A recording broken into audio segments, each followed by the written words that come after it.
So we want to have lovers in our lives that are magical, fun, exuberant.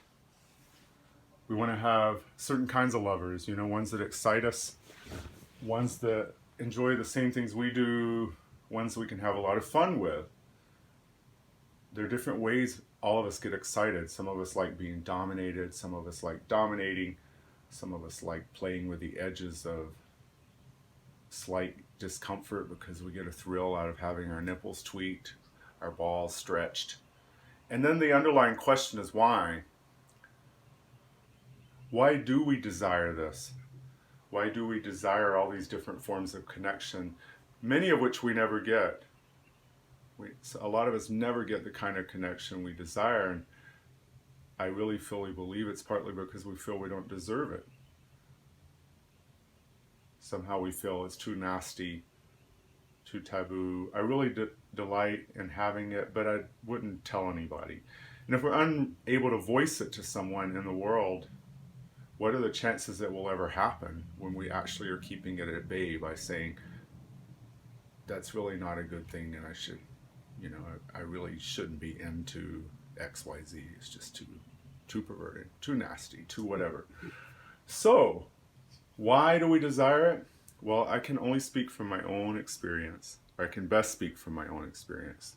The reason I desire all the multitude of ways that I enjoy sex is because I get to commune with God.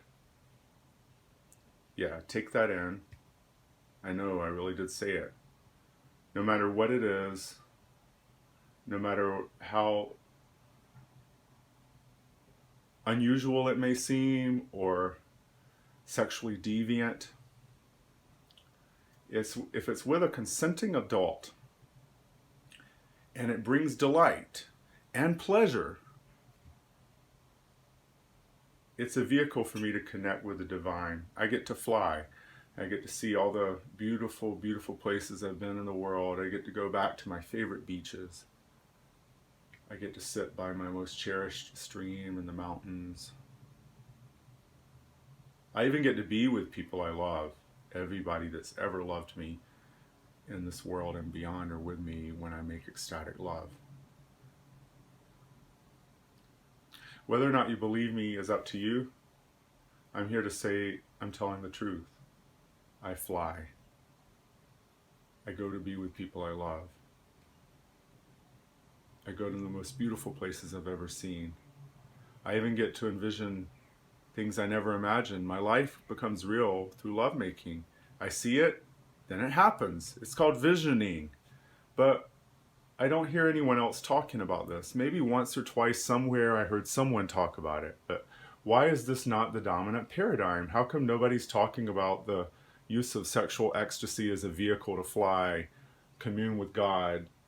We get to see everyone we love at once, even people that aren't even alive on Earth anymore. How come no one is talking about that? Or if anyone, very few. Why?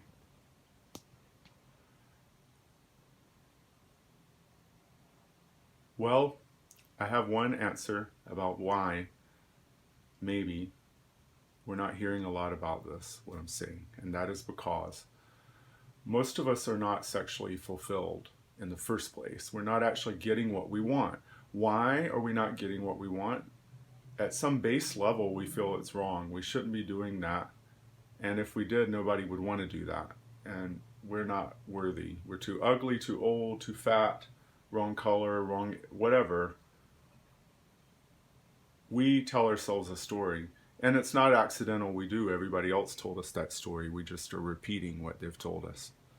And as a result, we're not sexually fulfilled. Until we are sexually fulfilled, we're not going to be able to go to the next level and begin to see our sex as a vehicle to take us into communion with the divine and with the ecstatic and places beyond the mundane everyday world. We're not going to be able to do that until we're sexually fulfilled. Once we're sexually fulfilled, our sex can take on a new meaning. We're no longer thinking, did I do it right? Did I give her an orgasm? Did he like what I did? Am I a good lover? Am I hard enough? Wow, am I going to be able to keep it up and put a condom on? And if we're in that mode, we're not going to be flying, baby. So guess what I discovered today? I'm still discovering things after having sex for so long with so much joy. Still discovering. The discovery of the day is when two lovers surrender.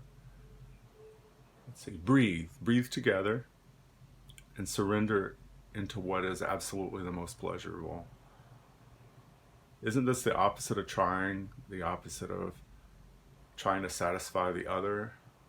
Trying to make something happen? The opposite of trying to make it happen is surrender. Surrender into it.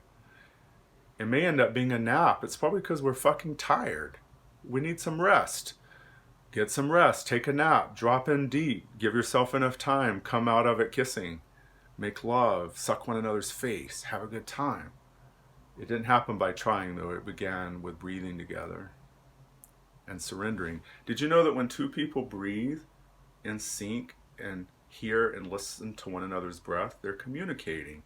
We're hearing, we're responding. Breathing together, it sure beats all the talk that hasn't gotten us anywhere, especially in bed. That's it for today. It's been a delight weaving these words together with an ecstatic lover. We've actually actively been working on embodying the qualities of the lovers we wish to attract. Imagine that. We're together and we're having a good time. We really like each other. And at the same time, we can put on a blindfold. He can put on a blindfold and I can say, okay, who are you attracting into your life? He can describe, well, I like women as well as men, and I like women that are muscular, somewhat dominant. I'm like, okay, I can play that role. Suddenly I play the role.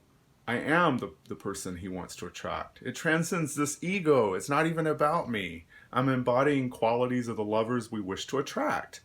Boom. When you're actually allowing your body to be with that lover already and have the sensation of already having that lover here, alive, now, with us, then that already exists. We no longer have to wish for it. It's already come alive. Well, I thought I was finished. That was part 2. I hope you have a beautiful day. I hope my words will bless many. I'll change that. Hope keeps things at bay. I hereby allow these words to bless lovers, friends, and joyous fuck buddies worldwide who've been desiring to use their sexual fun as a vehicle to commune with the divine, to fly, to revisit the most beautiful, beautiful places in the world and beyond, and to commune with people near and far who love us, to bless the world. I hereby allow this to be.